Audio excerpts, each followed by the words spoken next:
Jack watched as his tee shot went straight down the center of the fairway. He always hit it the same way. It wasn't long, it just went straight down the center of the fairway. The other two guys had already played the tee, and it was my turn. I set up and took a little practice swing. It was a par 5, pretty long and pretty open. I just decided to give it a try and see what happens. I'm a big guy and do powerlifting 4 days a week. My bench is better now than it was in college. I can do reps with 225 pounds in a way that would make the steroid freaks at the gym jealous.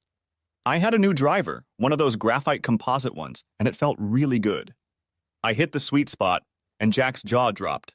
Jesus Christ, Eric, you punched it!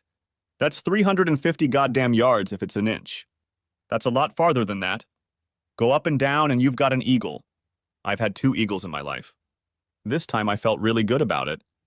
We started down the fairway and Jack hit his second shot. He still didn't hit my first. I heard his cell phone buzzing in his bag. He was a little hard of hearing, so I told him he had a text message.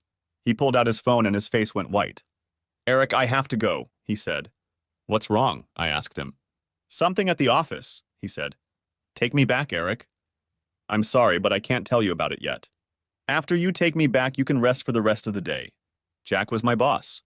He also owned Whitman Enterprises. I had been working there since I graduated from college. They hired me when I was a sophomore in high school, and I was number 2 there. It was a family business. We manufactured pumps, all kinds of pumps. They were one of a kind and designed for specific purposes. We had a foundry and machine shop, and we made them from blueprint to finished product.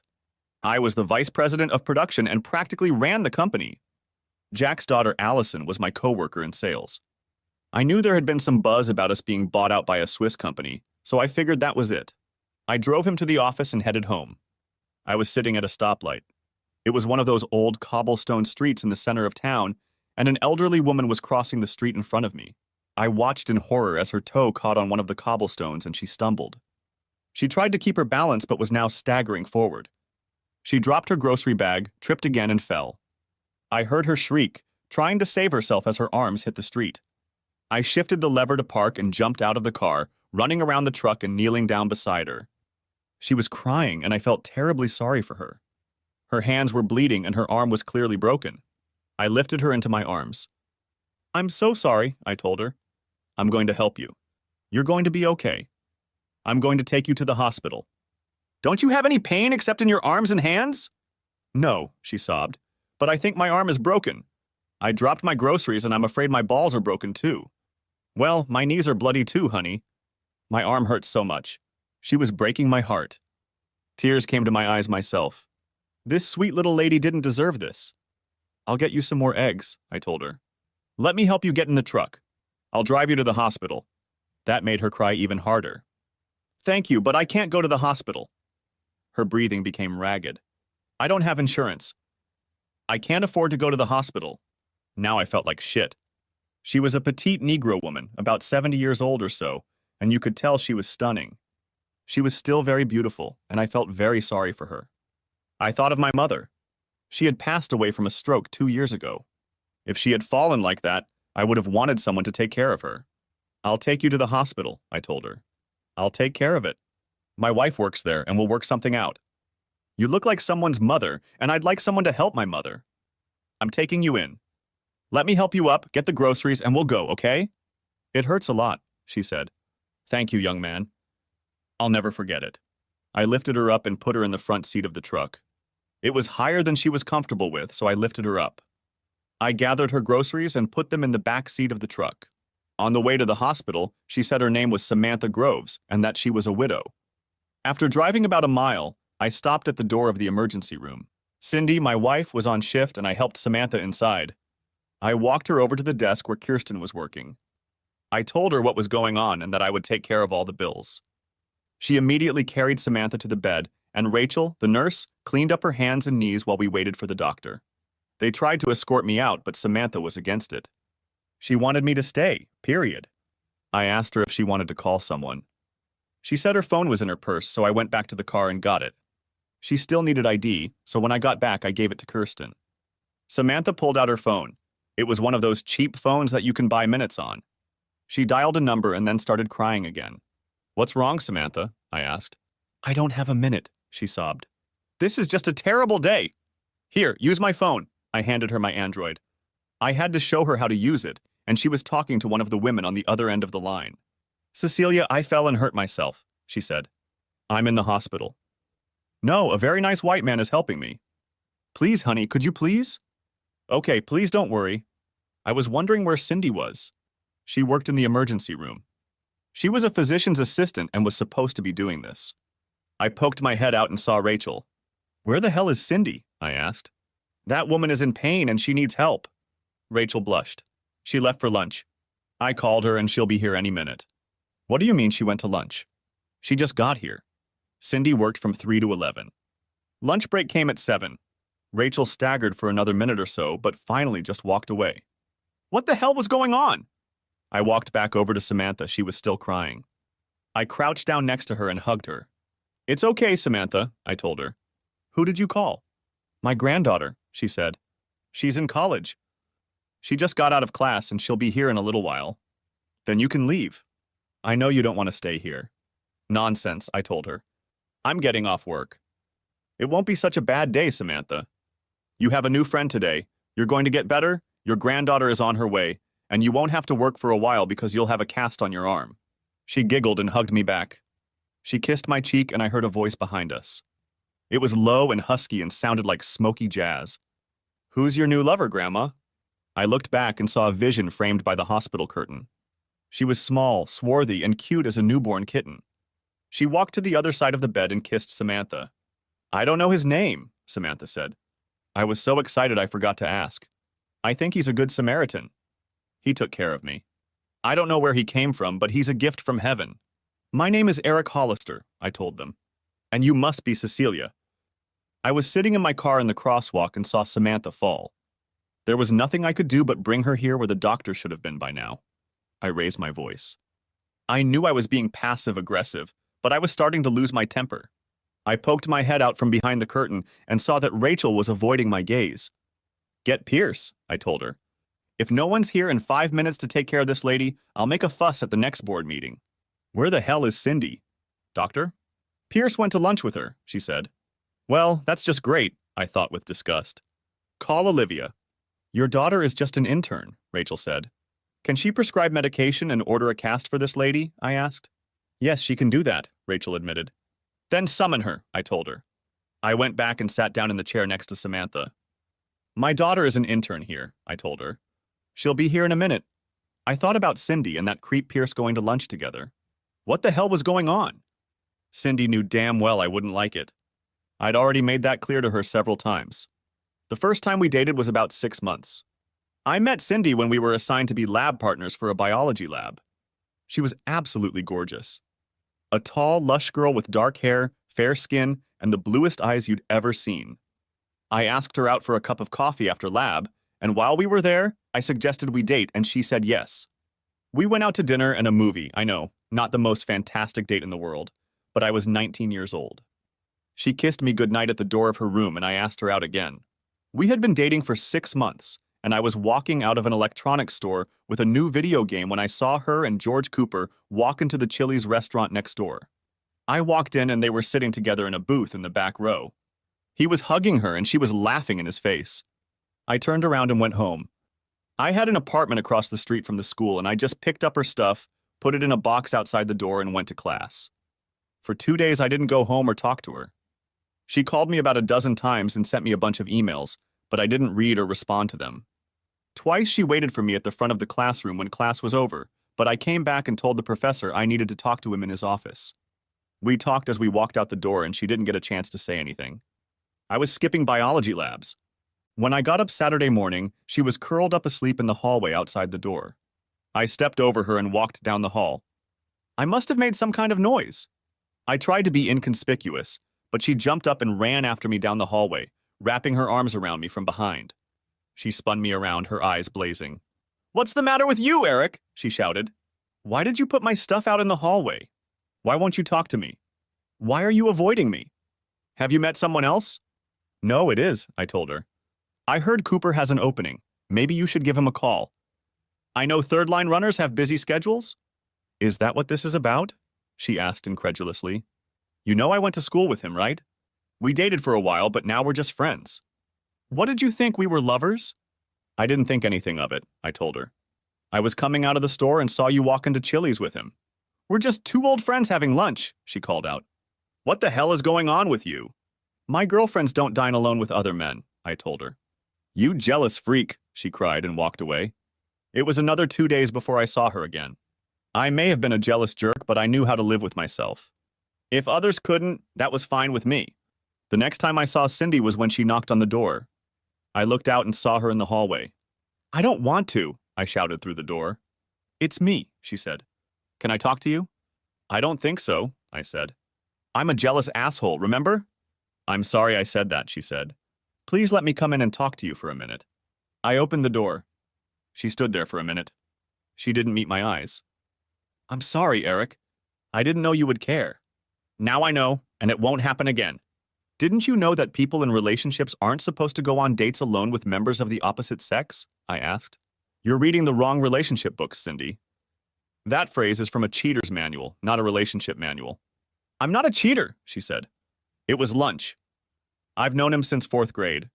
All the more reason not to be alone with him, I told her. Why didn't you tell me you were having lunch with him? If you never have lunch, then you never cheat. That's my rule.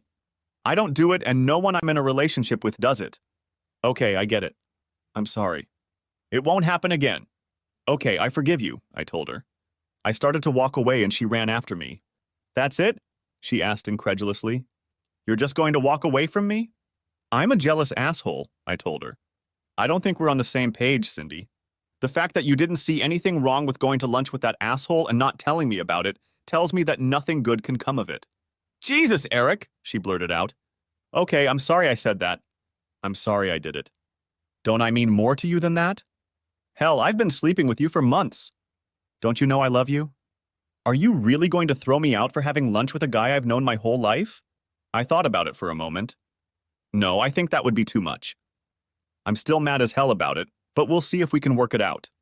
If you're going to have dinner with a man other than me, you need to tell me ahead of time. I'll do the same for you. Eventually, things got better for us, and things were just on the up and up until senior year. I didn't really like campus life.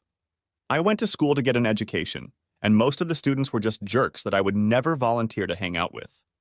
I had a few buddies that I socialized with. One of them was Patrick Kelly.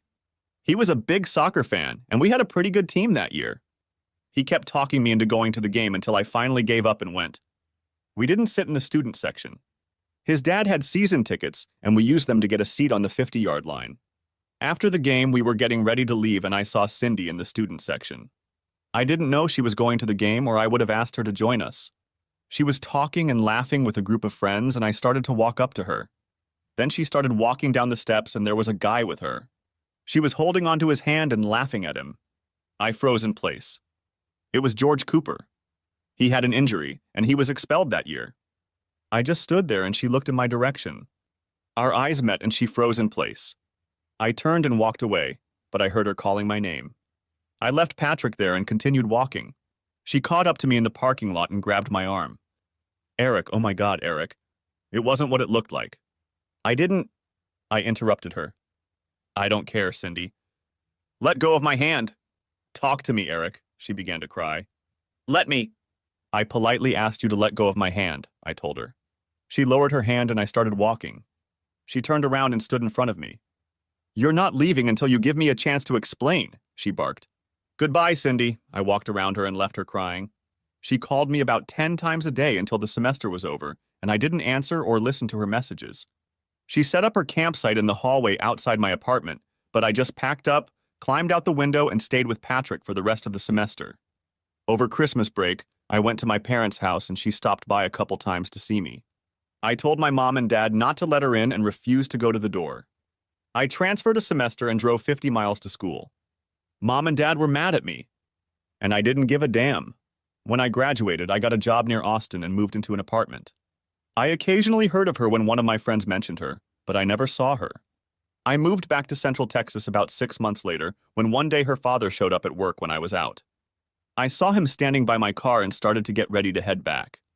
After thinking about it, I decided not to delay. This was going to suck. I walked to my car and he looked up when he heard me. Eric, I know I'm the last person you want to see, but I'm a father and I have no choice. I love my daughter. I know what she did was very stupid.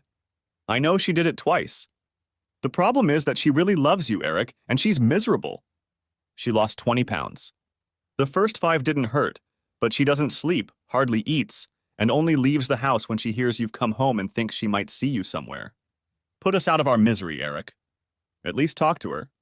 Maybe we can put this behind us and she can move on with her life. Please, our whole family is suffering. Well, it was as disgusting as I thought it would be. I felt really bad for him. It wasn't his fault, and he was my 6th grade baseball coach. I always really liked him and his wife. All right, Mr. Peterson, I told him. I don't know what to make of this. Cindy did that to me once, and I thought I made myself perfectly clear. I never imagined it would come up again. She doesn't think like I do. I don't know how to deal with it. I understand, he nodded. I even agree with you, but please just talk to her. Listen to what she has to say. That's all I'm asking. Thank you, Eric. I owe you one. You don't owe me anything, Mr. Peterson, I told him. You taught me how to play first base. I'm the one who owes you. Tell her I'll come home and pick her up at 6 o'clock on Friday, okay?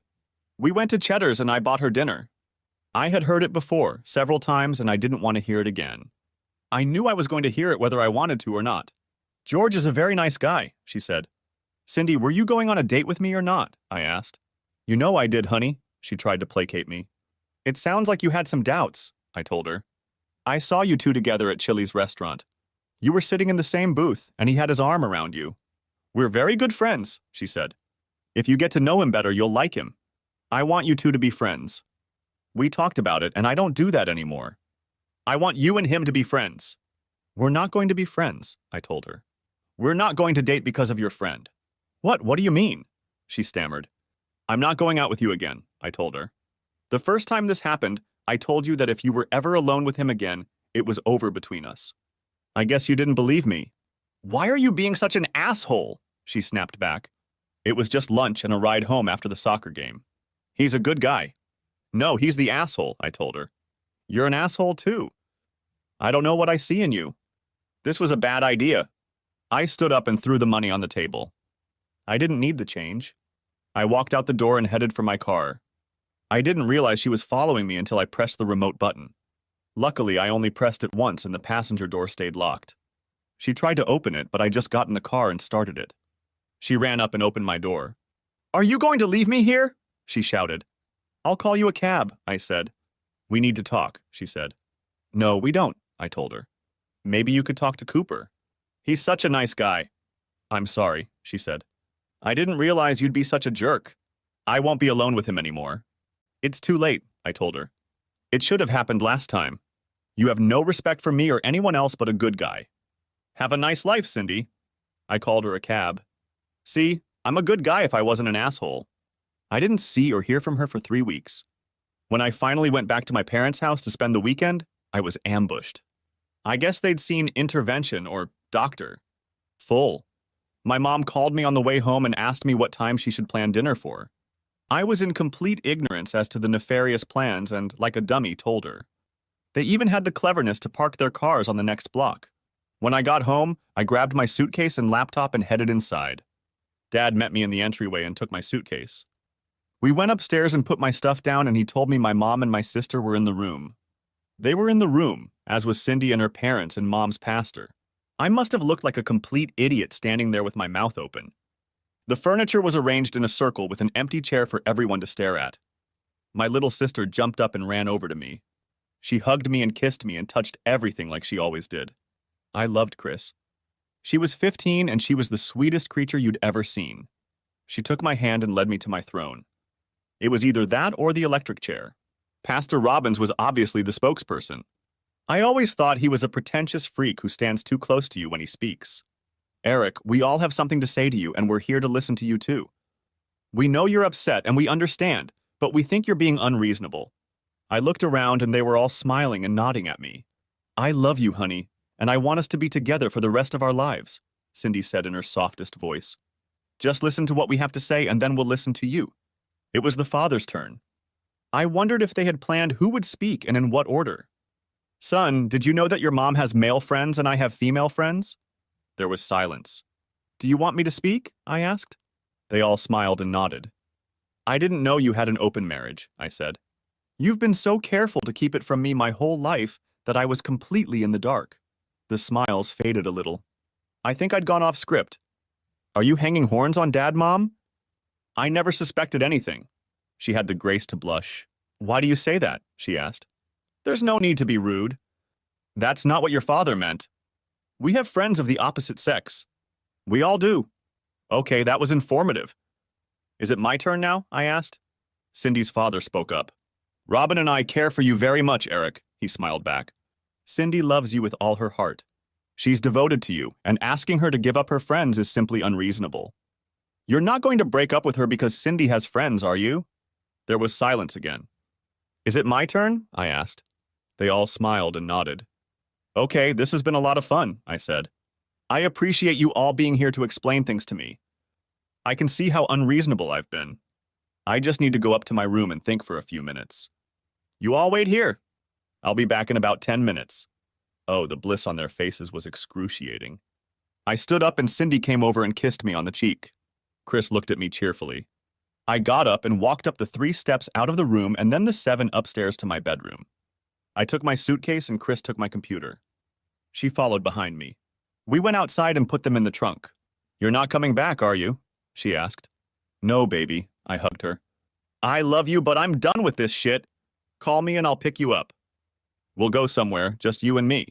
Good, Eric, she kissed me. I love you too. I'm sorry they embarrassed you like that. It's not your fault, honey, I told her. I'll see you around. I squeezed her one last time and pulled away from the driveway. I rolled down the window. Take a walk, sweetheart, I told her. Give me a chance to get out of town. She nodded and walked further down the street. 20 minutes later, the machine informed me of a call. It was Mom. Hi, Mom, I said. Where are you? She asked. Where's Chris? Is she with you? She's taking a walk, I said. I'm just passing through Hillsborough. She hesitated for a few seconds.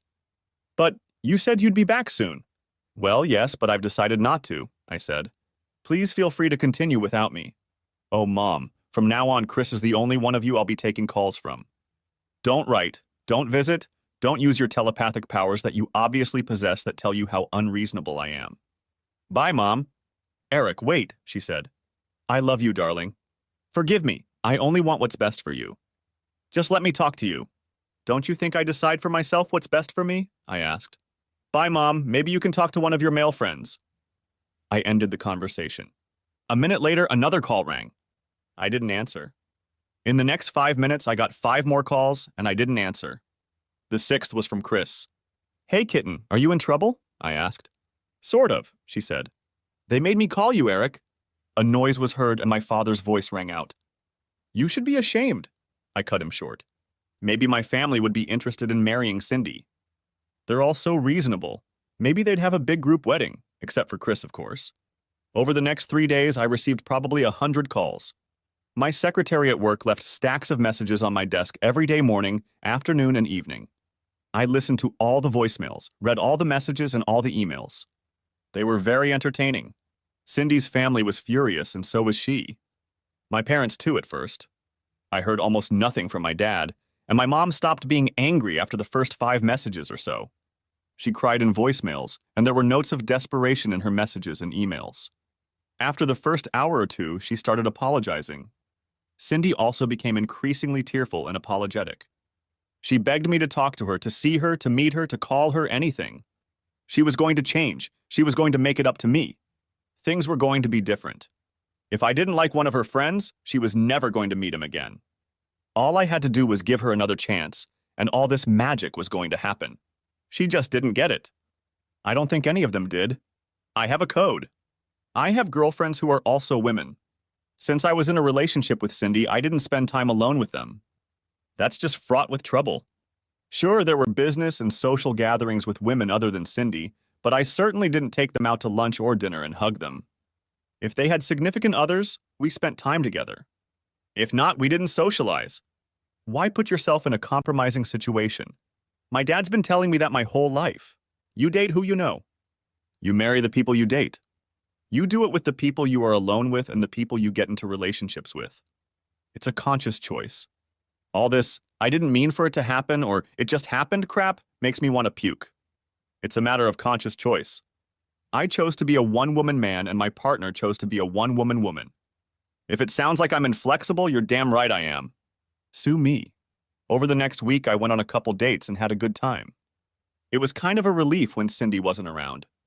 It was especially liberating not having to guess where she was or who she was having lunch with. I went back to McKinney and stayed at a hotel that weekend. I picked up Chris to take her to Six Flags. She ran out and jumped in the car when I pulled up. "You should hurry," she said. It was too late. Mom came running from the sidewalk as I started to back up. She jumped on the hood of the car, and I just couldn't drive away. I rolled down the window. "What do you want, Mom?" I asked. "Promise me you won't leave until I say so," she said. I sighed. "Okay, I promise. What do you want?" She got up and walked over to the window. She leaned over, put her arms around me, and kissed me. "I wanted to say I'm sorry," she said. Tears stood in her soft brown eyes. "I should have respected you more, Eric. I love you so much, and you're killing me by not talking to me. You are my only son, and I beg you to forgive me. Don't cut me out of your life." I stroked her soft cheek. "What are you doing next Saturday?" I asked her. She looked at me hopefully. "Nothing," she said. "Is there anything you want me to do?" "Why don't I come and get you and Chris?" said I. "I'll take you to IKEA in Round Rock. Mom loved that place. Then we'll take Chris to the outlet stores and have dinner." Her smile was bright and happy. 10 sounds like a good time," she said. "We'll be ready, won't we, Chris?" Chris was excited about outlet stores and much less excited about IKEA, but she wanted to go. We had a great time at Six Flags, and I was looking forward to the next weekend. Work was going well that week. I had just started working and had a pretty steep learning curve to go through. I worked out some problems in the foundry, and Jack patted me on the back. That same week, I met his daughter, Allison. I drove to McKinney and pulled up in the driveway. Mom and Chris came out all happy and animated and jumped in the car. "Eric, I want to apologize to you again," Mom began. "Let's just forget about all this," I said. "Let's go shopping. All the clothes are on me. Mom, if you buy any crappy furniture, I'm not dragging it home." She laughed and off we went. We stopped for a bite of hamburgers and it was a good day. I brought home some crappy furniture. They were just lamps, but I told her she would be putting them together herself. The instructions that came with them were written by professional confusers. On Monday on my way home, I stopped at my favorite bar for a beer, and when I walked up the stairs to my apartment, there was Cindy sitting on the top step. I almost turned around and left. Then I got mad. This was my home, and I wasn't going to let her chase me away. I sighed and continued upstairs. I wondered what she was doing there in the middle of the week. She was in her last year of school to become a physician's assistant. "May I come in and talk to you?" she asked. "What do you want, Cindy?" I asked. "I thought it was clear by now." "Yes," she said. "I want to make it dirty." I had to smile. "I kind of like the clarity," I told her. I sighed. She was here, so I might as well get it over with. I opened the door and stepped aside so she could walk past. I sat down on the couch and she placed a chair in front of me. "I want another chance," she said. "Well, that's not going to happen," I said. "Why does everyone but me get one?" she asked. "I wasn't going to date anyone," I told her. "They regretted what they did and apologized." "Me too," she said. "I've apologized a million times." "I'm sorry, Eric. I had no idea you felt the way you do. How can I make it up to you?" "I'll do anything." "What the hell do you mean by I had no idea how you felt?" I asked. "I told you exactly how I felt." "I was stupid," she said. "I couldn't believe you really meant it. It sounded so unreasonable that I couldn't believe you were serious." I threw up my hands. "Do you have any idea how sick the word unreasonable makes me? Maybe I am unreasonable. It's just the way I am. I'm happy in my unreasonableness. If you're not, there's the door. I don't think it's unreasonable of me to expect my girl not to have dinner alone with other men or go to games with them. It seems like common sense to me. If it's unreasonable, then that's the way I am." "I understand now," she said. "What can I do to make it up to you? What can I do so we can be together?" Cindy didn't look well. Her usually bright hair was somehow dull and lifeless, and she looked gaunt. She looked like she was about to cry. Her eyes were full of tears. "I swear to God, if you start crying, I'm going to get up and kick you out of here," I told her. She snorted a few times and blotted her eyes with a tissue. "Eric, I'm so sorry," she said. "I didn't plan for this to happen. I didn't go to the game with him. I went with my girlfriends and he was just there." We were all talking and having a good time. He was going to give me a ride to my dorm. That's all that happened. Okay, I believe you, I said. So why don't you want to talk to me? She seemed puzzled. I'll talk to you about anything but you and me, I told her. I didn't think you wanted to talk about anything else. I don't understand, she mewed. I want to talk about you and me. If you don't believe I went there to meet him, what's the big deal? You drove off with him, I told her. My girlfriends don't ride in cars alone with other men. I realize it's work, and I'm not unreasonable enough to care about it. I thought I made that clear. I don't spend time alone with other women, and I don't let my girlfriends spend time alone with other men. You've been reading the cheater's manual again, Cindy. It was just a trip, she protested. How did you get to the game? I asked her. With Julia, she said. Why didn't you go with Julia? I asked. For a minute, she sat stunned. I don't know, she said. Yes, I told her. He cut you out of the herd and left you alone. That's how it starts. You let him do it. You knew that if you ever thought about it, I wouldn't like it. There, now I realize it, she said. I've been stupid. But I can learn, Eric. Now I see where you're going with this. I didn't realize. Do guys really do that? How did we end up together? I asked her. You asked me if I wanted a snack after lab, she said. Who were you with? I asked her. Julia and Robin, you've cut me out of the herd, haven't you? That's exactly right. That's how it works? I have you alone. It's just the two of us, and that's how it works. That's how romances start. That's exactly what Cooper wanted. I let him, didn't I?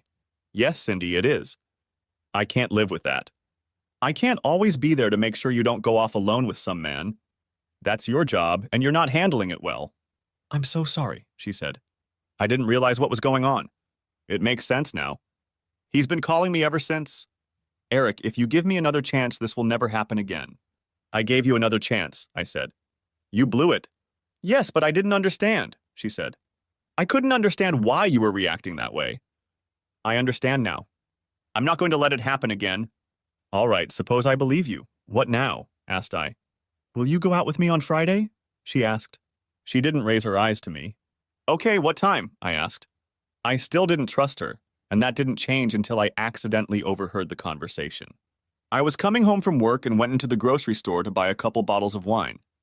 The wine department had high racks that were impossible to look through.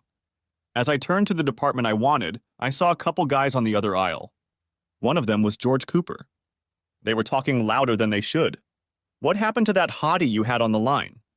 A guy I didn't know asked. You mean Cindy? Asked Cooper. Yeah, she was smoking, the other guy said. She has a douchebag boyfriend, Cooper said. I was just about to close the deal and he saw us together. He made a scene and now she won't even talk to me. It won't be for long. I'm going to keep calling her and eventually wear her down. I'm going to do it some more. She says she's never going to talk to me again, but I'm not giving up. That surprised me. Cindy kept her word and I was impressed. She had her chance and she passed the test. It made it much easier for me to move on. I dealt with Cooper too. It's hard to call women when your right arm is in a cast. He had another redshirt year and lost his scholarship. That was 27 years ago, and until about age 5, she was true to her word. Then someone gave her a book. It was something about her needs, his needs, and Cindy was fascinated by the book. Suddenly, all this psychobabble about getting in touch with our feelings came pouring out of her mouth. She explained it all to me. Men and women are different. I was shocked. Who would have thought? Who buys this crap? Do I really have to pay $29.99 for someone to point out the obvious? I was pretty sure I had known this since the first time I saw the girl. There was all this crap about how men don't understand women, that they often live in deprivation because their men don't understand or care about their needs, and that they can take charge of their lives by letting us know they need emotional fulfillment. She had all these great ideas about what we should do. We spent hours talking about nonsense in carefully organized and bonding meetings. We acquired a bookshelf filled with the most pointless and stupid books imaginable. We watched boring and stupid movies designed to make me realize my callousness and insensitivity. She would highlight passages from stupid books for me to read. The insanity became more and more extreme. Most of the wise advice she received and disseminated seemed to have one goal. Women need emotional fulfillment, and their husband is incapable of providing it. However, if he truly loves her, he will support and encourage her on her journey to find emotional security, and only then can she find true happiness. This is what she has been striving for the past 5 years. As far as I knew, her behavior hadn't changed. She went out with groups without me, spent a lot of time in her circle of other sympathetic women, but was never alone with other men. I lived by the same rule. We both understood emergencies, work, and family, but never went alone with members of the opposite sex for fun. Until that day, apparently. I had no idea how long it had been going on. "Daddy, land to Daddy!" Olivia tugged on my hand. I put my arms around her. "Hey, baby." "Sorry, I got a little distracted." "Olivia, these ladies are Samantha and Cecilia." "Samantha's hurt. Can you help them?" "Where's Mom?" she asked. "That's a good question," I said. "I'll want to talk to you about it later. Can you get Samantha cleaned up?" "Sure," she said, turning around and looking back at Samantha. "So why are you here with the ignoramus?" She nodded in my direction. "He's helping me, and you should be more respectful of your father," Samantha told her. Olivia snorted. "Well, he's not respectable at all, so that's out of the question. But I love him with all my heart." "Is that enough?" Samantha's eyes sparkled. "I can see that, dear. He's been so good to me. He brought me here in his truck, put me in this nice room with such nice nurses, and I'm so grateful to him. You don't need to stay any longer, Mr. Hollister. Dr. Olivia and Cecilia will take care of me. It was nice to meet you, Samantha, but if you call me Mr. Hollister one more time, I'll take you back," I smiled. "My name is Eric. I'll be checking you out. I have your groceries in my truck. What do you want me to do with them?" No, I can't ask you to." "Can't ask what?" I asked. Cecilia spoke up. "Could you take them to our house? We can't afford to have them spoiled. Her grandson is there, he'll let you in." She led me out into the hallway and gave me the address. I turned to leave and she said quietly, "Eric, I'm so grateful to you for helping Grandma." She stood on her tiptoes, kissed my cheek, hugged me, and snuggled up to me. "You're a very good person." I patted her on the shoulder and went outside. When I walked out of the emergency room door, I saw Cindy and Pierce hurrying toward the entrance. There was a large concrete column between me and them, and I could hear them talking. "This is really bad, Elliot," Cindy said. "It's really bad. God, I hope he's still there. We've got to make this right. We'll tell him we planned a board meeting. He can't find out about us." "I'm not ready yet." "He's too stupid to realize it," Pierce said. "He doesn't have the slightest clue." "You're wrong," she said. "He's smarter than any of us. Our only hope was that he wouldn't suspect anything. Don't forget we were planning a board meeting. I'll have Julia say she was there. Talk about a shock. I must have been really stupid. I didn't suspect a thing." I walked to the truck in a daze. I walked 2 blocks before I decided to check the address Cecilia had given me. I was going the wrong way. I rounded the block and then my phone rang. It was Cindy. I didn't answer it. I found the address. It was a small white frame house with a nice vinyl fence around it. I picked up the groceries and carried them to the door. When I rang the bell, a slender black guy answered. "Are you Samantha Groves' grandson?" I asked him. "Yes, what can I do for you?" he asked. His voice was somehow high and breathy, and my gay radar went off immediately. "She was in an accident, and I brought her groceries home," I told him. "She wasn't badly hurt, but she broke her arm and got a little scratched up. Your sister asked me to bring this."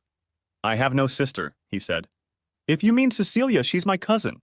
"Sorry, my bad," I said. "Would you mind putting the groceries away for her?" "Yes, I can." He looked me over from head to toe. "Would you like to come in?" "No, I have to run," I told him anxiously. "Wait, are the balls broken?" They were, and I promised her more eggs. That gave me an excuse to come back when Samantha was there. Now I had things to do. I went to Julia's house, but she was home. She looked shocked when she saw me at the door. "Paul's not here," she said nervously. "I wanted to talk to you anyway," I told her. At that time, Paul pulled into the driveway. "Well, I guess he's already here," I said. He jumped out of the car and grabbed his briefcase from the back seat. "Hey, buddy," he called out. "Let's grab a beer and sit on the porch. It's a nice evening. Julia, honey, could you get me and Eric a couple beers?" We sat down on the porch and Julia came out and handed us a couple bottles of Paul's homebrew. He makes really good beer. It was a nice pale ale. She started to walk back into the house and I caught her arm. "Julia, I told you I wanted to talk to you," I told her. She looked nervously at Paul. "I'm making dinner," she said. "Can I talk to you later?" "I think now would be a good time," I told her. "I don't want to give you time to make up a story." She burst into tears. "Don't make me tell you, Eric," she begged. "She's been my friend since 2nd grade. I don't want to get involved. Paul was angry at me or her, I couldn't tell which. What the hell is going on here? He asked. Somebody better tell me something quick. Cindy's having an affair with Pierce, I told him. Julia's covering for her. There's more to it, but I don't know what it is yet. Julia, is it true? He asked. Yeah, no, I won't cover for her. I told her I won't, Julia sobbed. This has nothing to do with me. I'm so sorry, Eric. I wanted to tell you, but you were so happy and I love you so much. I didn't know how. I didn't have time to figure out what I needed to do. I didn't have a chance to figure anything out. I didn't want you to get hurt. I stood up and hugged her. I know, Julia. I don't blame you. I'd be really upset if you lied for her. I'm sorry you got caught up in this. You don't deserve anything like this. I'll make it up to you somehow. It might take me a while. She sobbed against my chest. I'm so sorry, Eric. I don't know what's wrong with her. She's acting crazy. Maybe she'll come to her senses. Do you know how long this has been going on? I asked her. No, I first heard about it when she called me an hour ago, she said. She acted like it had been going on for a while. Well, I apologize again, Julia. Paul, I didn't mean to drag you into this. I just knew she was trying to get Julia to lie for her. I had to see for myself. If there's anything we can do, just ask us, Eric, he said. You know we'll be there for you. Know any good divorce lawyers? I chuckled. Actually, yes, he said. My partner is a family law specialist. You should talk to her if you decide to go that route. I thanked them and apologized again. I drove home, hating the thought of going inside. Cindy wouldn't be there, but Olivia would be. What was I supposed to say? I wondered if she knew and was covering for her mother. I'm going to have to find out. It would just kill me. I was in enough pain as it was. On the way home, I called her and told her I would get chicken for dinner. The Popeyes happily agreed, and we sat down at the table and ate. She told me about Samantha. She was given painkillers and a cast, and Cecilia took her home. We chatted for a while, but there was no way I was going to start. I wasn't even sure I wanted to know. She finished cleaning up the rest of the food, and I just picked her up in my arms and carried her to the couch, sitting her down and cuddling her. She looked up at me and saw tears streaming down my cheeks. Daddy, what's wrong? She asked. Why are you acting so strange? Livy, I always called her that when she was little. You know I love you very much, don't you? Yes, I love you too, she said. You're starting to scare me, Daddy. You're not sick or anything, are you? I had to laugh. No, baby, I'm not sick. Is there anything you want to tell me about your mother? I know you two work together. She looked me in the face with the bottomless blue pools of her eyes. You know, don't you, Daddy? She said quietly. Yeah, I found out about it today, I said. Why didn't you tell me, baby? She began to cry. Because I had no proof, she said. I suspected it. I asked her about it and she just laughed at me. She said I was talking nonsense and that she didn't want to hear anything like that again. I couldn't prove anything except that they were disappearing at weird times and acting weird around each other. What are you going to do, Daddy?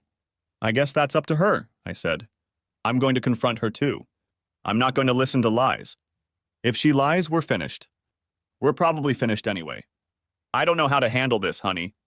Will you help me? I'm ready to die for you, Daddy. She hugged me tightly. I'm on your side. She lies and cheats. I won't stand for it. The thought of my mother lying to me just kills me. And the thought of her doing that to you makes me even angrier. I want to slap her. Yeah, me too, I grinned. I don't want to go to jail and I don't want you to get violent either. We need to take it easy, okay? Yeah, I know, but I'm still pretty pissed, she said. We should change the locks on the door or something. Sounds like fun, I laughed. I'm afraid it will be temporary. She might get the law to let her back in. We'll see what happens when I meet her. I want to be there, she said. It's my family too. Okay, we'll just sit here and I'll hold you until she gets home, okay? We cried together for a long time. I felt like my life was crashing down around me, and I don't know what I would do if my baby girl wasn't by my side. It was still more painful than anything I had ever experienced, but I knew that Olivia and I would be together. In the end, we just cried it out. We made some adjustments to our living arrangements and began to wait. She got up, got us each a scoop of ice cream, and we watched the movie until we saw the headlights of Cindy's car come on in the driveway. She looked very nervous when she walked into the house and saw us. Olivia was still by my side, wrapping her arms around my neck. Cindy tried to wave me away. Hey, you've been waiting, she said. She walked over and tried to kiss Olivia, but she held up her hand. Leave it alone, Mom, She practically spat at her. We all know. Don't try to pretend everything's okay. Eric, can I talk to you alone for a few minutes? Cindy started to stalk toward the bedroom. Noticing that I wasn't moving from my spot, she stopped. Just a few minutes, she said. No, we're fine, I told her. What do you think you're doing, Cindy? She came back and sat down in the club chair across from us. I saw her square her shoulders and take a deep breath. I have a relationship with Elliot Pierce, she said. It has nothing to do with us, Eric. There's nothing wrong with us. It's something completely separate from our marriage. I'm not leaving you or anything like that. It's just something I need. I can talk to Elliot, and we have an emotional connection. We've talked about everything. You won't notice the difference in our lives. I won't neglect you. This is just between me and him. I need something else. I've been very happy with you, but I need something different than what you're giving me. Olivia laughed. Yeah, like that's going to happen. Be realistic, Mom. Olivia, this has nothing to do with you, Cindy said. It only has to do with your father and me. So when are you moving in? I asked Cindy. What are you talking about? She asked. I'm not moving out. Why would I move out? Well, you need a new place to live, I told her. After the divorce, we're going to have to sell this house. Olivia and I need to find another place. What divorce? She asked. We're not getting a divorce. I don't want a divorce. I don't care what you want, I told her.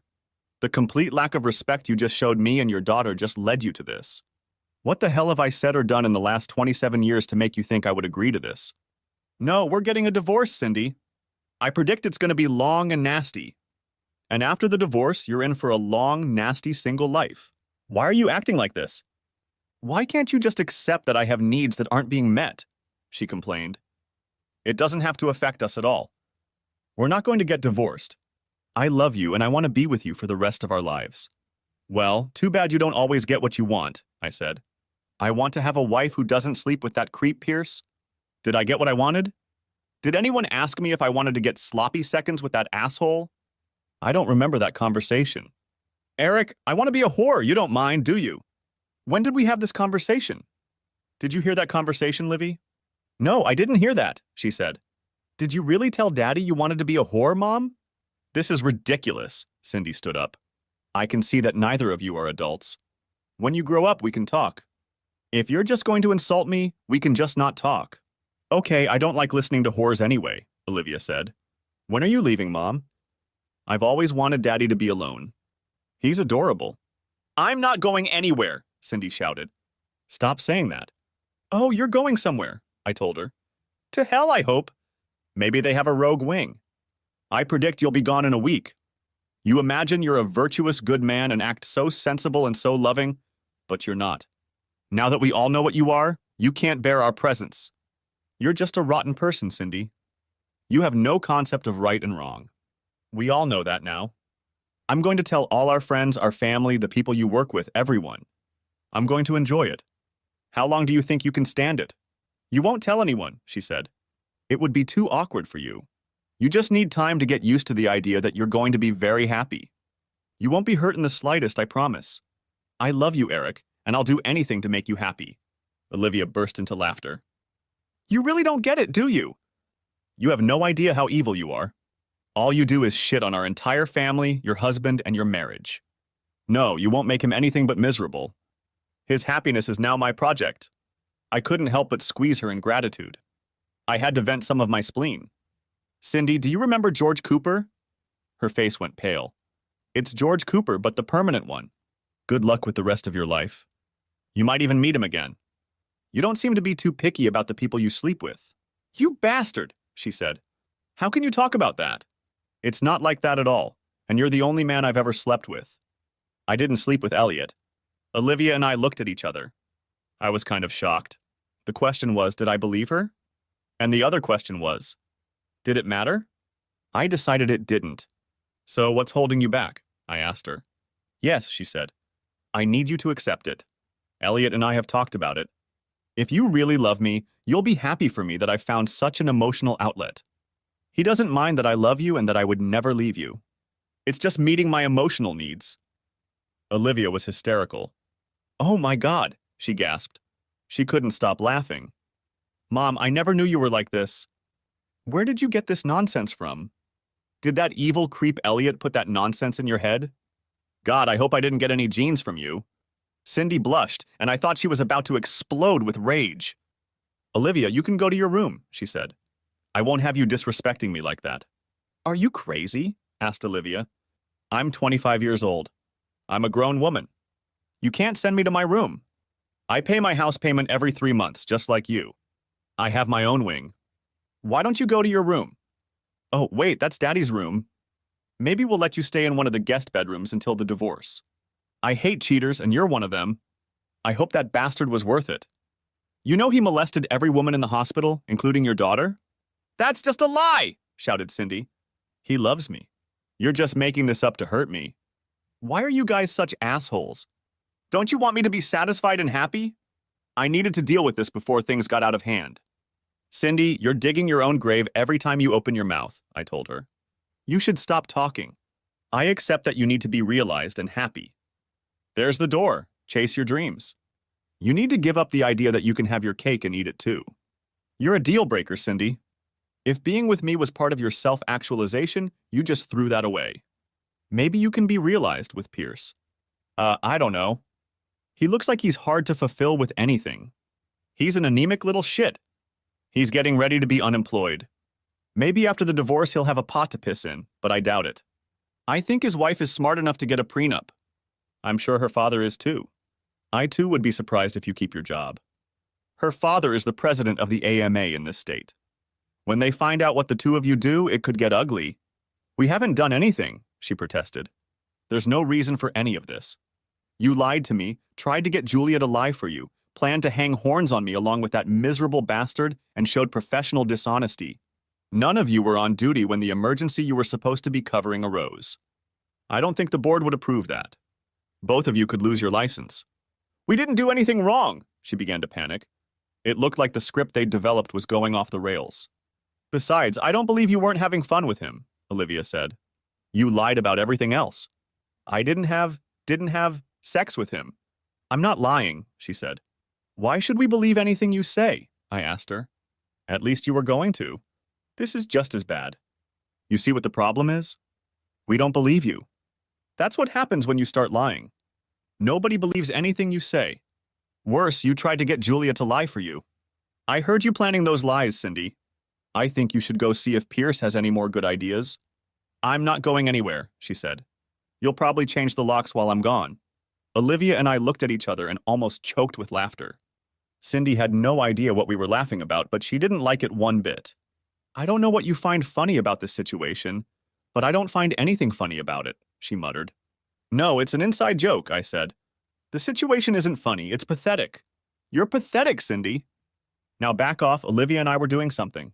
She was yelling and crying and freaking out, but Olivia just kept turning up the volume on the TV. We have an amazing sound system and we just ignored her. Finally, she went into the kitchen and heated up some chicken. She came back and tried to sit on the couch with us, but we moved to my big chair. Finally, she got fed up. Fine, she shouted through the TV.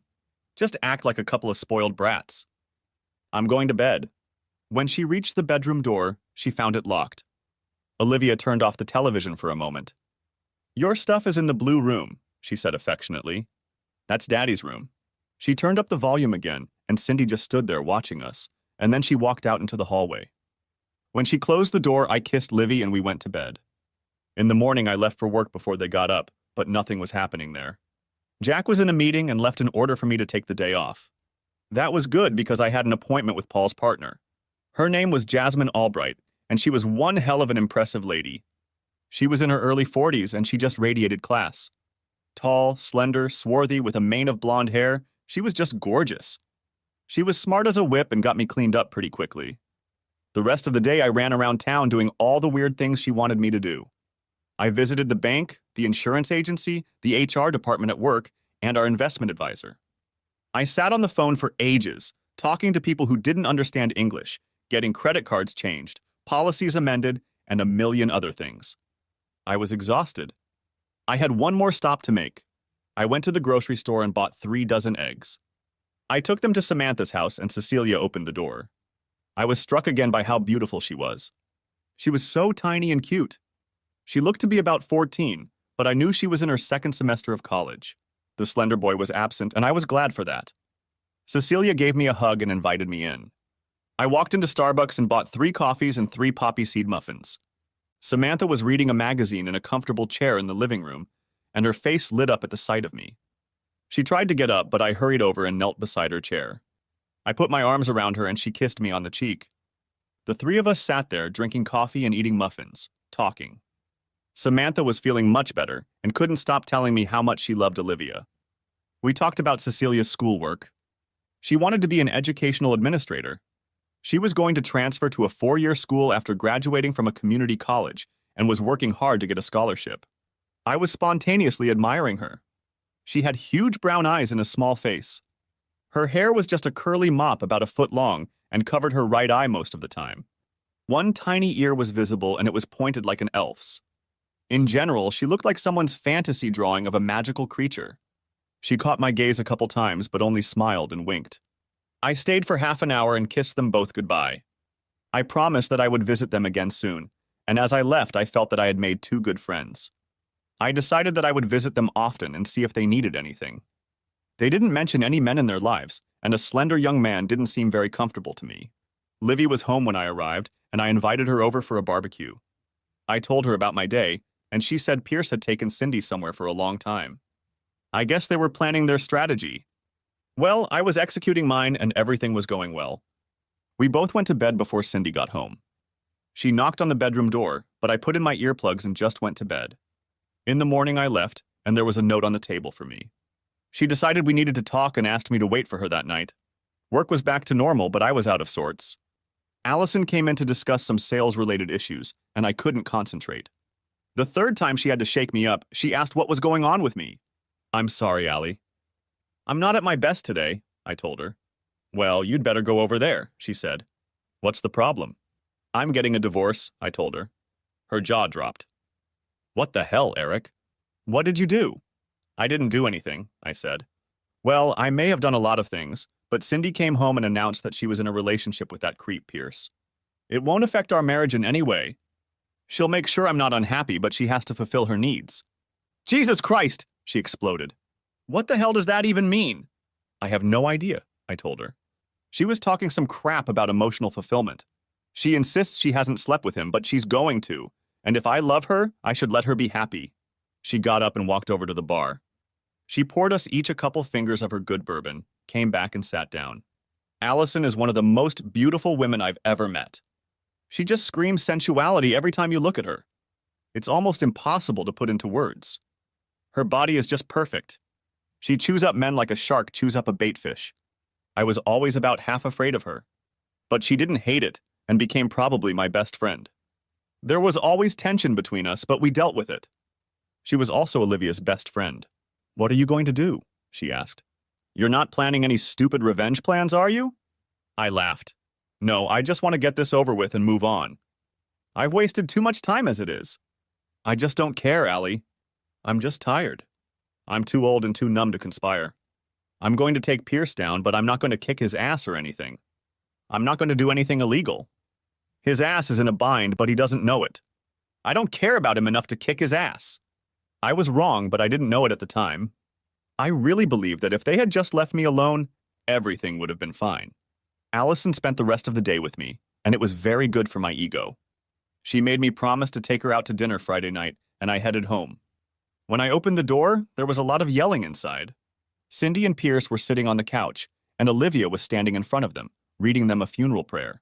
She poked her finger at his chest, and he made the mistake of brushing her hand away. Before he realized what hit him, she grabbed his hair and pulled his nose down to meet her rising knee. The nose didn't win in this fight, so I pulled him out the door by his hair. When we got to the porch, Olivia kicked him in the ribs, and I pulled him against me and threw him off the porch into a barberry bush. He squealed like he'd been mauled to death by house cats and was writhing on the ground. The thorns scratched him bloody, and he crawled to the curb and got into a parked car. When he got out of there, he burned his tires, and I looked at Olivia. She burst into laughter, and we separated in different directions there on the porch. Cindy wasn't laughing. I can't believe you did that, she shouted. We came here to have a civilized conversation and you acted like savages. I can't believe you did this to this nice man. You didn't even give him a chance. You would have liked him if you had just given him a chance. I gave him a chance, I told her. I didn't kill him, so he has a chance to start running when he sees me. Back off, Cindy. Baby, do you want to go to a movie? I asked Olivia. We cleaned up, changed clothes as Cindy stood in the hallway looking at us rapturously, and went for a walk. We watched a really bad movie that Olivia loved and I hated and went to eat wings. When we got home, Cindy was gone. Maybe something urgent had happened at the hospital involving the removal of the barbs. Friday night, I took Allison out to dinner and we went to the club. My conscience was clear. My marriage was over. She was an amazing dancer and gave me all I could handle. Guys were always asking her to dance and she said she wouldn't dare come unaccompanied. I volunteered to accompany her anytime. There aren't many hot women on my social calendar, I told her. She grinned.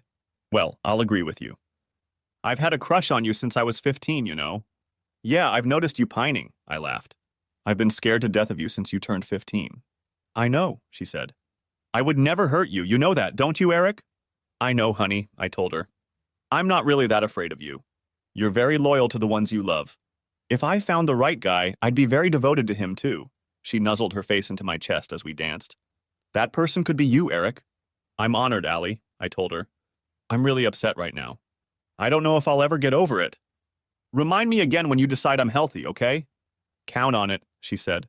Take me home, Eric, before I attack you. I hope my batteries are in good shape today. We laughed and I drove her home. She pounced on me at the door, and it was the hottest kiss of my life. She didn't try to continue it, and I was grateful. My bruised ego felt much better after that. When I got home, Cindy was still awake and trying to start something, but I felt too good to listen to her ramblings. I went to bed, closing the door behind me. I didn't feel like getting up on Saturday morning. I lay in bed and tried to make plans for the day. Finally, I got up and Cindy made coffee. I ate a brownie and drank a cup. She came in and said we needed to talk. No, we don't need to talk, I told her. Every word you say just makes me angrier. You need to stop talking. Where do you want to get the papers? My lawyer told me the papers will be ready on Monday. Do you want them handed to you at work or here? I'm tearing up these papers, she said. Why can't you understand that I don't want a divorce? Yes, you do want a divorce, I told her. Everything you've done since you started having fun with Pierce has been heading toward that inevitable end. If you didn't want a divorce, you wouldn't have started this shit. Maybe I made a mistake, she said. I've been doing a lot of thinking. I don't want to lose you, Eric. I didn't think you'd react this way. You knew perfectly well I'd react this way, I told her. What made you think differently? Think back to the last time you pulled something like that? We were just immature kids then, she said. I thought you were more mature now. Yes, I told her. And you don't. Mature people don't act like you do. Hell, Olivia is more mature than you. All people are more mature than you. And you act like you're in high school. It's hopeless. You're hopeless. Why don't you go hang out with Pierce? You two seem to be alike. I went outside and started the lawnmower. She sat on the deck and watched me while I mowed the backyard. When I opened the gate and started mowing the front yard, she sat on the porch and watched. I got out the weed knife and trimmed everything, and Olivia came out and went swimming. She sunbathed for a while, and I went into the house and took a shower. I put on my swim trunks, grabbed a couple beers, and headed over to her place. We had a few water fights, sat on the edge of the pool, drank beer, and had a little father-daughter interaction. She had a date that night, and I wondered what I could do to get my mind off Cindy. I called Cecilia and asked if I could bring dinner for her and Samantha. She seemed to love the idea, and I cooked most of the day.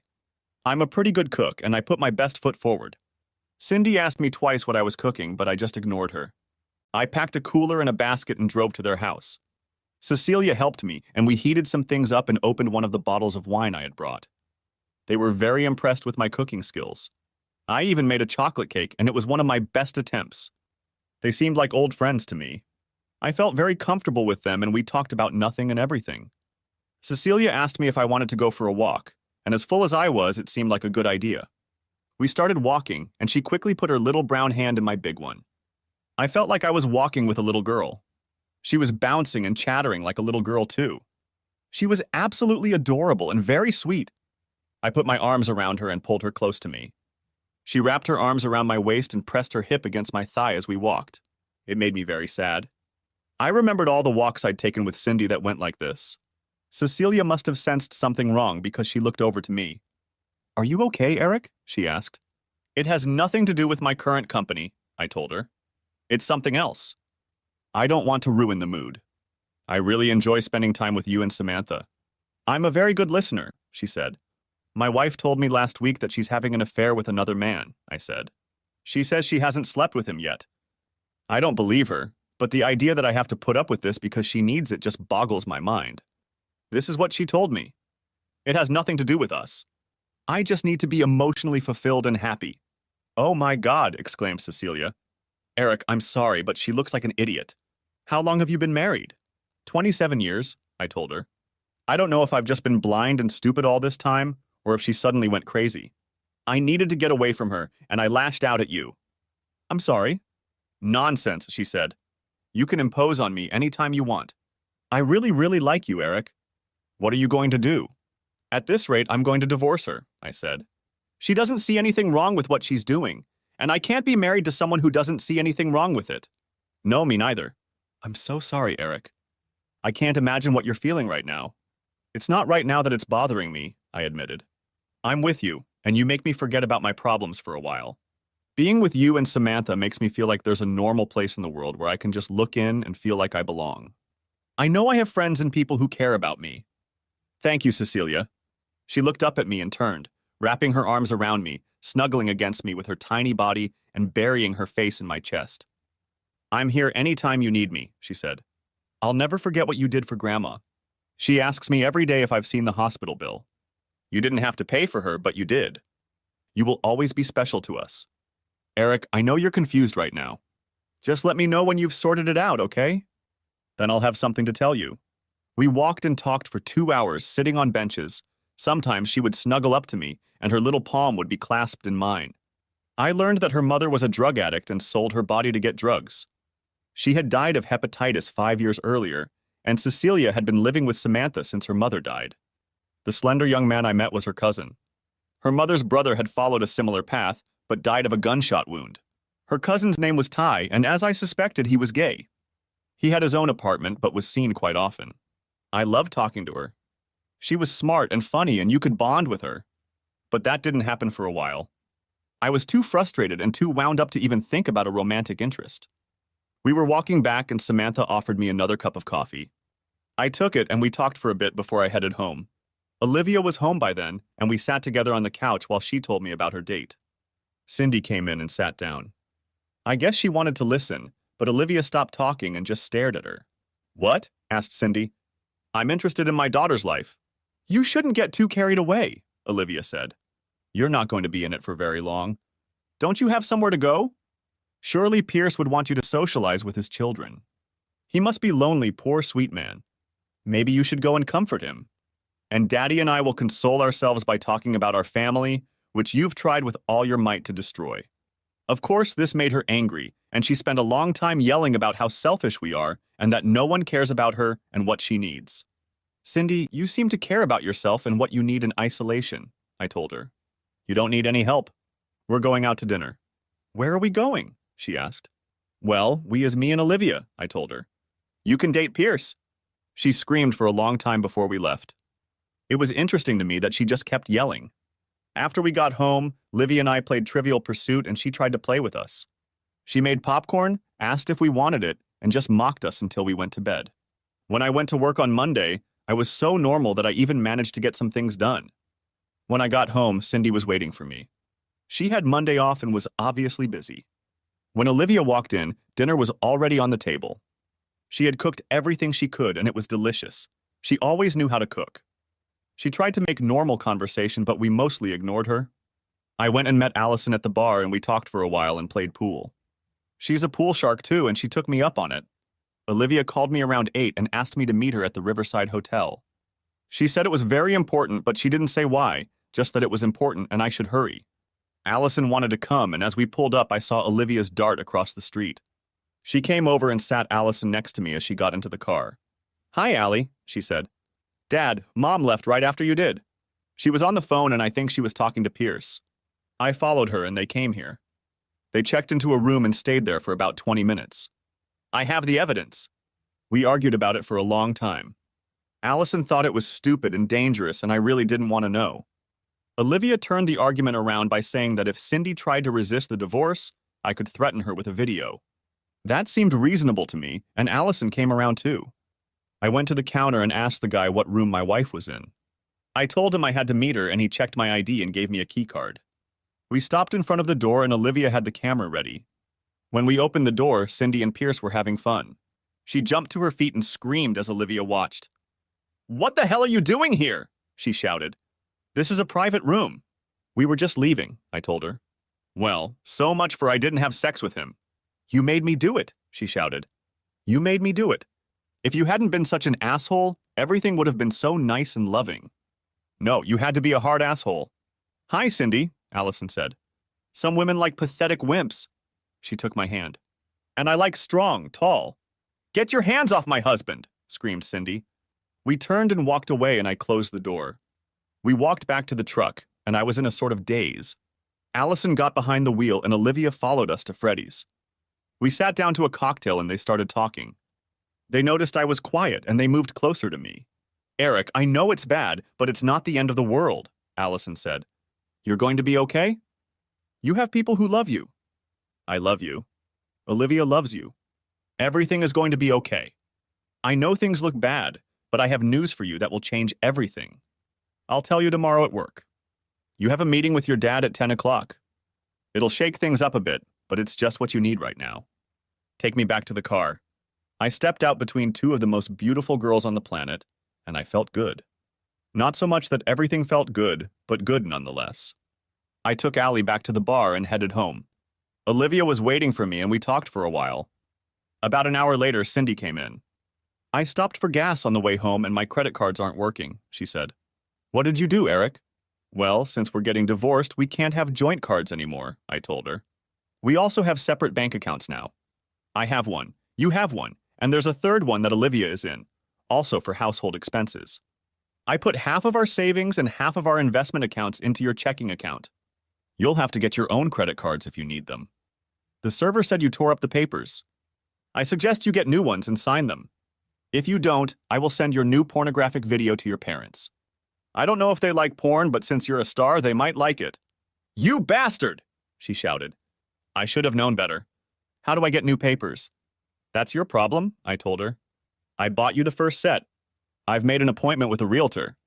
She's going to tell us how much the house is worth. You have two options. You can buy me out or I can buy you out. But I have to tell you that you won't be able to make the payments if you decide to buy me out." "I'm not doing anything," she said. "The divorce is going to take a long time. I don't see the point in doing anything until the divorce is final." "It'll take about a month," Olivia told her. "No, it doesn't," Cindy said. "I know it takes longer. We're going to file for a simplified divorce," I told her. "There are no children to argue custody over. I won't pay you child support, and we'll agree on the division of assets. I'll give you half of our assets. We can have a final hearing 20 days after the petition is filed. You make 3 times as much as me," she said. "I think you should pay me alimony." "Well, I have a video that says I shouldn't do it," I pointed out. "Besides, if you mess with me, you'll be out of a job and, I predict, lose your license to practice." She argued and ranted until Olivia and I left and locked ourselves in our bedrooms. Somehow she managed to sign the papers and we scheduled a hearing. I drew up all the property division papers and she signed them as well. Every day for 27 days she told me she didn't want a divorce. She loved me, and it was all just a misunderstanding on my part. As the hearing approached, she became more and more desperate. 3 days before the hearing, she left me a note that she needed to talk to me and Olivia and asked that we please wait until she got home from work. She ran upstairs and took a quick shower, then came back downstairs and got us all a beer each. She asked us to sit around the bar in the kitchen and talk to us while she made something to eat. It was obvious that she was very nervous and didn't know how to start. She took a couple bites from her dinner and just stared at us for a minute. It was unreal. We had been here so many times and now it was over. I had no idea what she wanted. Finally, she sighed and began. "Eric, Olivia, I want to apologize to both of you," she said. "I've made some terrible mistakes. I never dreamed all of this would happen. I never thought it would come to this. I completely misjudged you, Eric. I expected you to understand and support me. I realize now that that was a mistake. I get it." "No, you're not wrong," I told her. "It wasn't a mistake. You still don't see anything wrong with what you did. In your mind, the problem isn't what you did, it's that I didn't understand or support you. It was just my emotional need. Why can't you understand that? I love you, Eric, always have and always will. Why are you so jealous and immature?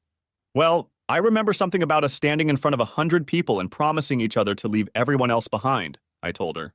And before that, you said you understood me and that what you did then would never happen again. It did, only this time it's worse. It's not that I don't understand and support you, Cindy. It's that you are lying, deceitful, and unfaithful. You did this, not me. Oh, please. Now she was disgusted. What about all the time you spend with Allison? I know about you and her. You don't know shit, I told her. I never laid a finger on that girl. But don't think I didn't think about it.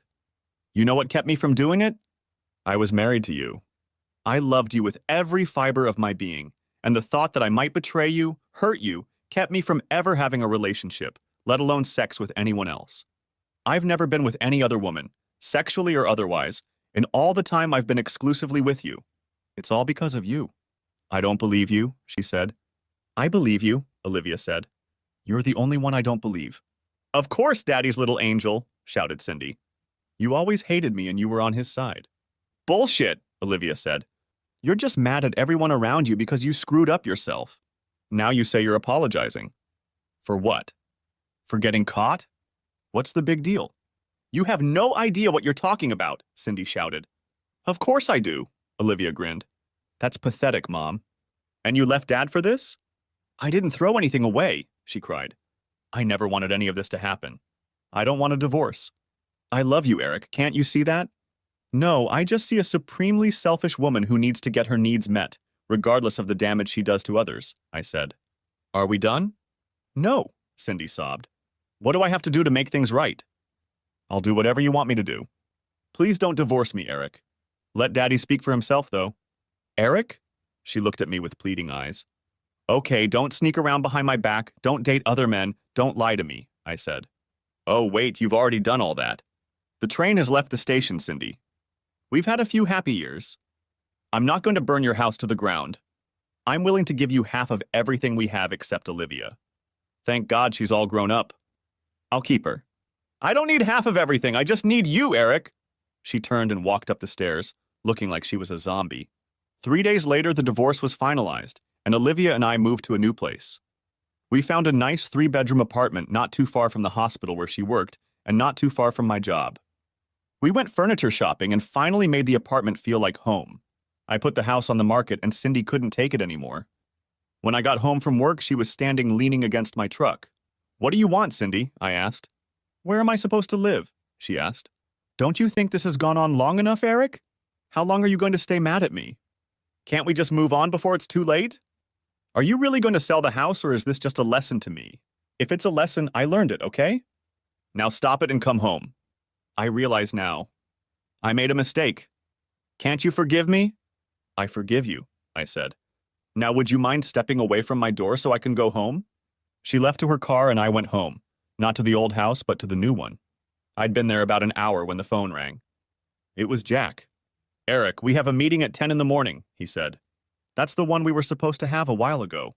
We had some problems, but everything is on track now. It's important, and I want you to be on top of it. Allison told me about what's going on in your life. I want to know that you can handle it. I told him I was fine and that I would be ready. I really was fine. I surprised myself. Upon reflection, I realized it was almost inevitable. What was surprising was that it lasted as long as it did. There was something wrong with Cindy's moral compass. She'd always been like this. The only thing holding her in the right direction was the fear of losing me. I made such an impression on her after the George Cooper story that she didn't forget it for 27 years. The idea that her needs had to be met finally overcame her fear, and she began to act on it. I had lost a lot of time. I was 46 years old and had to start planning the rest of my life. I called Allison to see if she wanted to hang out. She had a date. I called Samantha and invited her and Cecilia to dinner. They were free, so I made reservations at Gino's. It was a nice Italian restaurant that I had been to before. It was a little pricey there, but the tetrazzini were unbeatable. I took the car out to drive them. I didn't feel like driving a truck up to a nice restaurant. They made it to my house and I let them in when they rang the doorbell. They oohed and awed about the new place, and I treated them to a glass of wine and gave them the grand tour. When we were ready, I took them to the garage. Cecilia started jumping up and down. Oh my God, she shrieked. What is it? I looked around for a spider or something. What is it, Cecilia? That's quite a car. I like it. What is it? It's a 1951 Mercury, I said. Do you want to ride in it? Hell yeah, she practically drooled. What's in it? She asked. Don't tell me it's one of those cheesy 302S. No, I don't really like that engine, I told her. They used to put them in Mustangs, but they broke in half at over 500 horsepower. It was a Windsor 351. That's a stroker, and this is a 408 making about 540 horsepower and 575 pounds per foot of torque. Tell me you're not a gearhead enthusiast? I like hot dogs. She snatched the keys out of my hand. It took her a minute to realize there were no door handles on the car, but she pressed the remote and the doors opened. We jumped into the car and she started it. A rumble filled the garage and she was like a kid in a candy store. Her eyes were flashing, her hair was flying in different directions, and she was just adorable. She saw the nitrous oxide switch and squealed, I have to try this. She couldn't wait. She backed up and smoked the tires, heading down the street. Samantha shrieked, and I buckled her seatbelt and mine too. Cecilia laughed. Nervous, Eric? Terrified, I told her. She really was a very good driver. She kept in the fast lane and was going about 6 or 7 miles an hour over the speed limit. We pulled onto an empty stretch of highway, and she looked at me with one eyebrow raised. I looked back at Samantha, and she was grinning like the Cheshire Cat. Hang in there, I told her. Cecilia hit it, and we found ourselves pressed into our seats. She hit the switch, and the nitrous turned on. We were flying when she turned off the switch and came back down. Her teeth were gleaming, and she was just vibrating with excitement. Thank you, Eric, she threw me a glance. I've always wanted to do this. Anything to make my girl happy, I said. She threw me another glare that made my clothes go up in smoke. We had a great dinner. I kissed them both goodbye and put them in Cecilia's car. Samantha hugged me and whispered in my ear. She likes you, Eric. Be nice to her. I winked at her and she got in the car. I went around to everyone and asked Cecilia if she would agree to go to the lake with me on Saturday. She was a little hesitant, but agreed, and I set up a time to pick her up. Olivia pulled up just then and said hello. Something seemed a little strange to me, but they only talked for a minute. She took my hand and we waved as they drove away. She's the sweetest person I've ever seen, she admitted. Age bothers me a little, Daddy. I'm still in good shape, I told her. Yeah, but her arm is broken, she looked at me slyly. I burst out laughing. I think Samantha is too big a woman for me. I squeezed Olivia in a hug. God, I love you, baby, I told her. Me too, she said. We walked into the house and she told me about her date. We talked for a while and went to bed. I was completely unprepared for the next morning. I don't know how you can prepare for something like that. When I arrived, there was a Nordic-looking gentleman sitting in the office. Inside were 3 men who looked like lawyers. Our company lawyer, Jack, and Allison, and they all looked very serious. Jack introduced me, and the Nordic guy's name was something unpronounceable. Eric, we're selling the business, Jack told me. I'm ready to retire. Allison doesn't need the company, but she wants to work. The only way I'll agree to the sale, and the only condition they put on the purchase, is that you become president of the company and regional vice president at the parent company. I have prepared a package of documents for you to look at. I think you'll like it. He held out the folder to me. I didn't look at him. What about Allie? I asked. She smiled happily at me. I'm moving into your old job, she said. I'm promoting my assistant and getting a big compensation package myself. Thanks for thinking of me, Eric. I squeezed her hand. Okay, I'll look into it, I said. When do I have to make a decision? I had 2 weeks. That night I took Allison out to dinner. She wanted to go dancing afterward and we had a great time. We had just sat down at the table after a hot number and I saw Allison's eyes narrow. She was looking over my shoulder. I turned to look and saw Cindy an asswipe. She was dragging him by the arm and it was obvious he wanted no part of it. Cindy lowered herself into the booth across from us and pulled him behind her. Allison nodded. Cindy, Needledick, it's so good to see you. Cindy became furious. Allison, I don't think you're in a position to call someone names. I know your life. It didn't take you long to move in with my husband, did it? I think we're divorced, Cindy, I remarked. Then I'm not your husband. Maybe it slipped your mind. I don't date married men, Allison said. I wonder if you can say the same? Is Niddick here divorced? I know his wife has filed for divorce, but I haven't heard that it's been done. Yeah, and we all know who's to blame for his wife kicking him out of the house and not letting him see the kids, Cindy snapped back. Did you really have to send her that video, Eric? You ruined a good man's marriage. I think you also had something to do with getting us both fired. I hope you're pleased with yourself. Well, I pretty much think so, I told her. I'm no longer married to a cheating whore. The scumbag who ruined 2 marriages is in a world of hurt right now, and I think you're both the ones responsible for everything that's happened to you. I heard the state is going to revoke his license. Something about him not being in the emergency room when the emergency arose? I hope your needs are being met. Emotions okay? Everything has been great, but I think you should take deep shit and leave. Olivia hasn't spoken to me since you moved out, she said. Did you really have to sick her on me too? It's all on your conscience, I told her. I haven't said one bad word about you. The thing is, we don't talk about you at all, Cindy. You hurt us, but we move on. Call her if you want to talk to her. She won't return my calls, she snapped back. She's blocked me. How is that my problem? I asked. Maybe she's getting her needs met. Now it's time for you to go. I didn't invite you to sit down, and I'm going to see if Dickwad's nose is healed. He left unceremoniously, and Cindy left out of breath. I didn't care as long as she left. I stood up and pulled Allison to me for another dance. The song changed to a slow number, and she pressed herself against me. I'm sorry, Eric, she said into my shoulder. It's not your fault. I'm sorry she ruined the party. She raised amber-colored eyes full of smoke at me. Who says it's tainted? She asked. I looked down at the vision in my hands. I wasn't kidding when I said I loved you, she said. I never thought I'd get the chance. I love you too, I said. You're my best friend. You wouldn't even go to dinner with me if it wasn't a business, she laughed. Yeah, but I didn't trust myself with you, I laughed. I didn't trust you either, for that matter. I know you, Allison. You'd eat me up and spit the bones out. You are so wrong, she said. I've been looking for someone like you my whole life. You just set the bar so high that I could never find a guy like that. I would never hurt you, Eric. I think you've created an image of me in your imagination that doesn't match reality, I told her. I'm 10 years older than you, even though you look 20-something.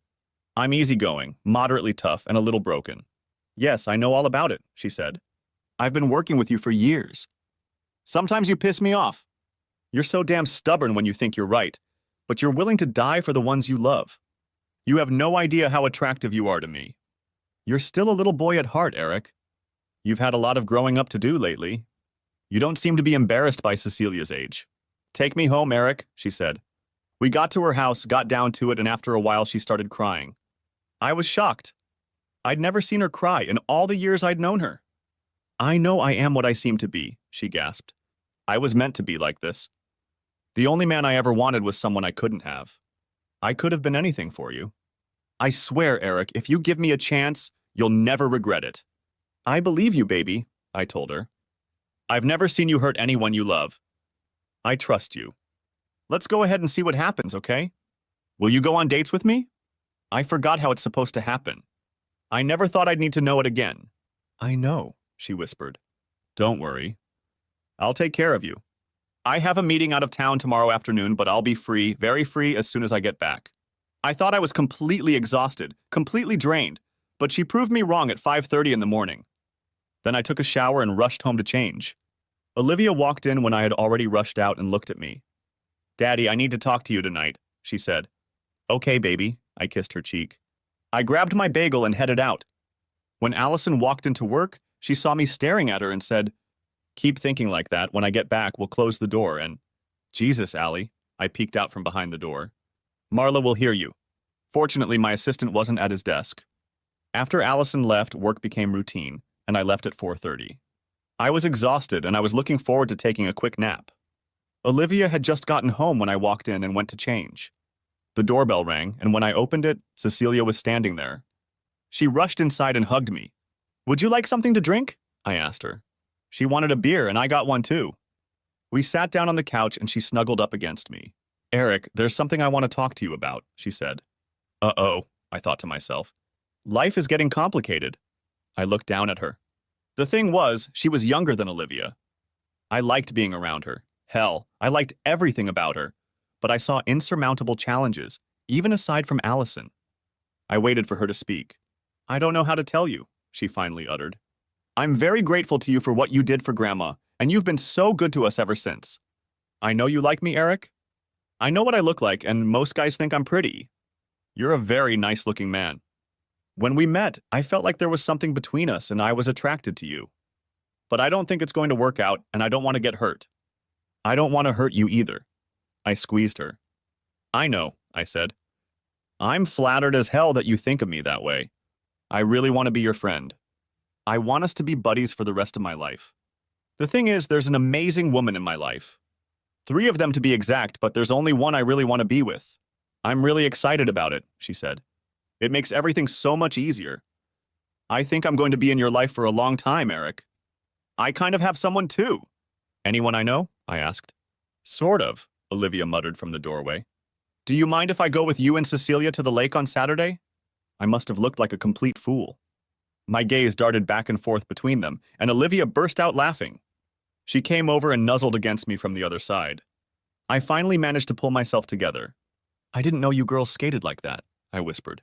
They both found it amusing. We both like men too, Cecilia said. When we met at the hospital, it was just love at first sight. Olivia called me and asked me out. We had 2 dates, and I think I found the other half of my soul with her. She feels the same way about me. Don't you like that, Eric? I hugged them both tightly. Not at all, I assured them. The 2 girls I love each other. What's there to hate? I'm very happy for both of you. Now I'll have 2 gorgeous girls with me at the lake on Saturday. I'm sure there will be 3 of them, Olivia said. I invited Allison. I'm ruled by powerful women, I lamented. Yes, isn't it wonderful? My daughter said. You're going to be very happy. Allison came home and I spent Thursday and Friday nights with her. I was a walking zombie at work, but Olivia was right. I was very happy. There were few snakes in the garden because Cindy kept interfering in our lives. She called me 3 times a week and pestered the hell out of Olivia. Eventually, they got together, and I don't know what Olivia said or did, but she stopped calling. Olivia said she had moved to Oklahoma City and was working in private practice. I didn't care as long as she stayed there. It took about 3 months, but Allison kept pushing until I gave up and moved in with her. She was the girl of my dreams. About 8 months later, I invited her, Olivia, and Cecilia over for dinner on Friday night. I had already made my decision and had something planned. After dinner, I signaled the waiter and he went to the kitchen. He came back with 4 pieces of cake.